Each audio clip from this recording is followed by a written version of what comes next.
Hey guys, welcome back to Clownfish TV. This is Neon. I am here with Geeky Sparkles. Hello.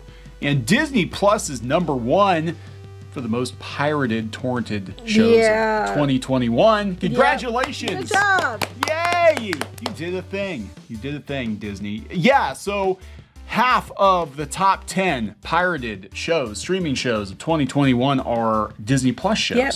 So we're going to talk about that. That is kind of a daily dose of dismal Disney for them, I guess. And then we're going to talk about Bob Iger making the rounds now, which is really weird because there was a rumor that he might step in as the CEO again sometime next year, but he's given his hot takes and he's basically like, yeah, there's not enough content on Disney Plus. Yep.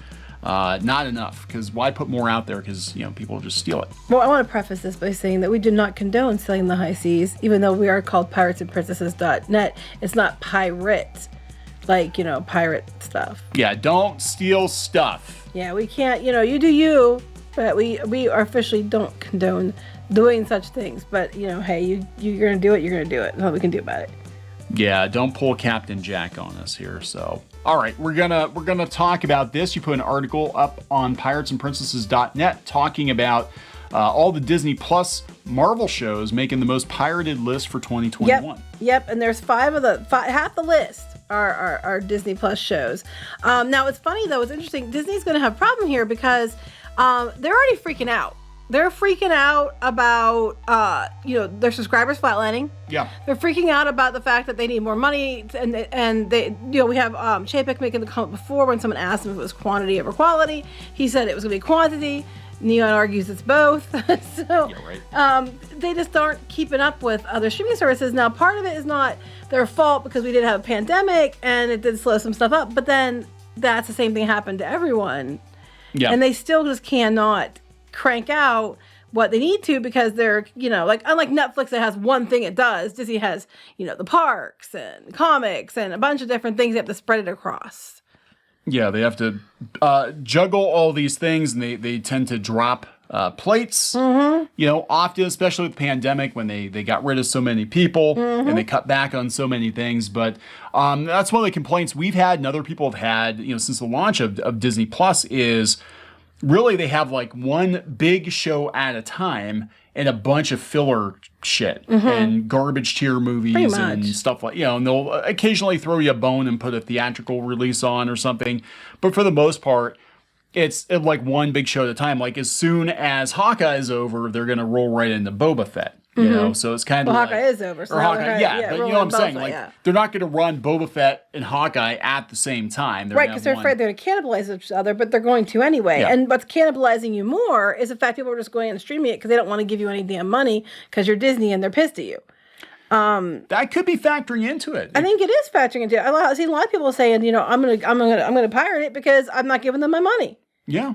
Yeah, so this article was making the rounds right now. This is what's on Disney Plus. I think they got from CNBC and Forbes. There was an interview with Bob Iger, and he's basically reiterating what a lot of us have been saying, which is there's not enough content on Disney Plus. Yeah. So a lot of people will subscribe.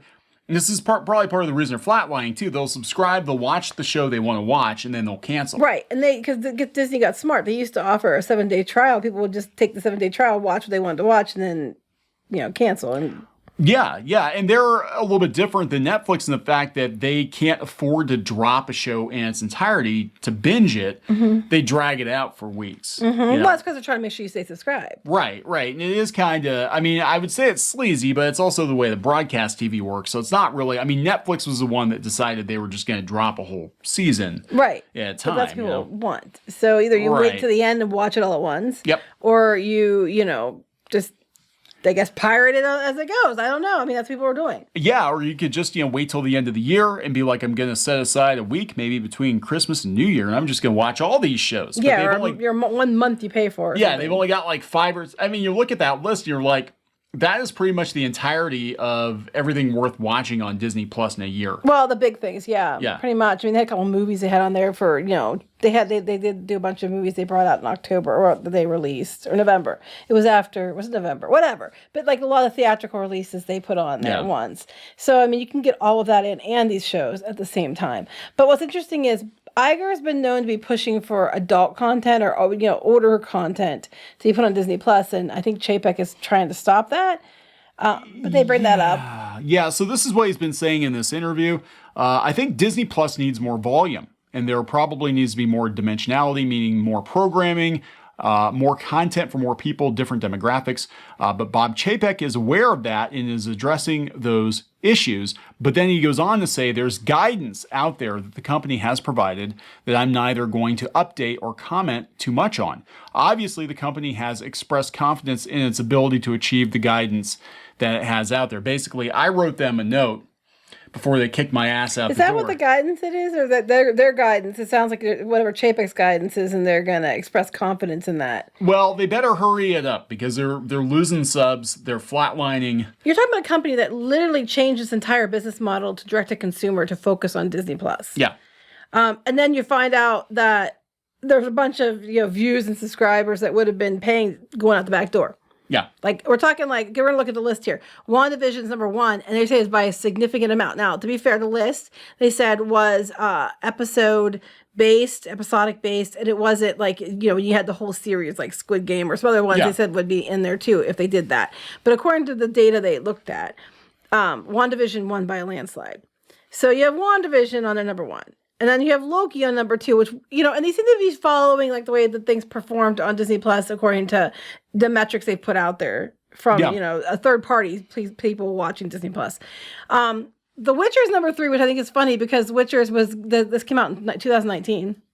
Yeah, so they're probably touring the first season. The second season's not really worth. Yeah, well, it might be the second season, but I think it's probably the first one. The Falcon, because it doesn't say season 2, it just says The Witcher. Yeah. The Falcon and the Winter Soldier is number 4, because I guess some people watched it. 5, Hawkeye, which just came out. 6, What If. So I'm guessing The Witcher might be season 2, but they didn't say that. Yeah, but again, this shows like how little AAA content there really is on Disney Plus. And I mean, I get you don't want to. I mean, I already feel like they've kind of diluted Marvel with all the shows anyway. Mm-hmm. But it's compared to Netflix, and of course, Netflix, it's really. Like, you have to sift through all the crap to get that nugget of corn, but when it's good, it's good. Like, people keep saying Arcane is really good, and I need to make time to watch that. Yeah, I haven't seen it yet either, yeah, so we have to make time. But it's just funny to me because most of these, you have half the list are Disney. And people might be like, well, that's a win for Disney, and people want to see it. Or is it a case of people are just so pissed at Disney that they're going to torrent the hell out of their shows so they don't give them money, and that's why they make up half the list. Yeah, so what's going to be interesting is what Disney does with that data. Either they're going to lock down their content even more so than they have. Maybe they'll turn a blockchain or something, destroy the environment. Disney, I'm sure they're already doing a bang-up job of that. Well, they also do their conservation stuff. I'll give them credit for that. They do a lot with conservation animals, saving animals and stuff. I'll give them that. Don't they have like a show about conservation on Disney Plus? Probably. You can watch it with the Disney Plus blockchain app or something. Mickey's Cock Block is what they'll call it. Mickey's Cock Block. Okay. Yeah, the piracy blocker. I don't think that makes any sense, but okay. Yeah, it doesn't make any sense. I just thought you just wanted to use a way to say cock block with Mickey Mouse. I just thought it'd be funny to say. Mm-hmm. Yeah, so trademark that, Disney. There you go. No, don't. But yeah, I wonder how they're going to interpret this, because I could see Disney being really positive, being like, we know for a fact that, X number of millions of people have viewed our content. Well, Bob, how many people are paying for your content? X number of people have viewed our content. Right, that's the thing. There's a difference. They'll probably spin it to the positive, like you're saying. Mm-hmm. Like other places have, like for comics and different things. The comic conventions, the online comic book conventions, they were actually using other YouTubers' YouTube stats. Mm-hmm. To pad their own numbers. And instead of saying our videos got X number of views, and for like San Diego, it was really bad. They were like, oh, so many people are talking about us. Here's the total number of views and people that have been reached with videos talking about the San Diego so if you Comic-Con. Talked about how shitty it was and how bad it failed and did, they counted your numbers and their total for being talked about. So that's totally something Disney would do. Oh, absolutely. So they're always going to look on the bright side. But the biggest well, this might actually hurt their chances of making a whole bunch of new content, because the board of directors might be like, well, people are just gonna steal the shit anyway. Why, they're gonna tell them to find a way to make sure they lock it down. Yeah. But you're not gonna be able to. Mickey's Cockblock app. It's not the Cockblock. No, stop. They could use Clara Cluck as a mascot, because she doesn't get enough love. Put her face on it, be like a streaming stick. No, okay, we just stop. All right. Anyway, we're gonna wrap this up. Yes. All right, guys. So please subscribe for more pop culture news, views, and rants. We'll talk later. Bye.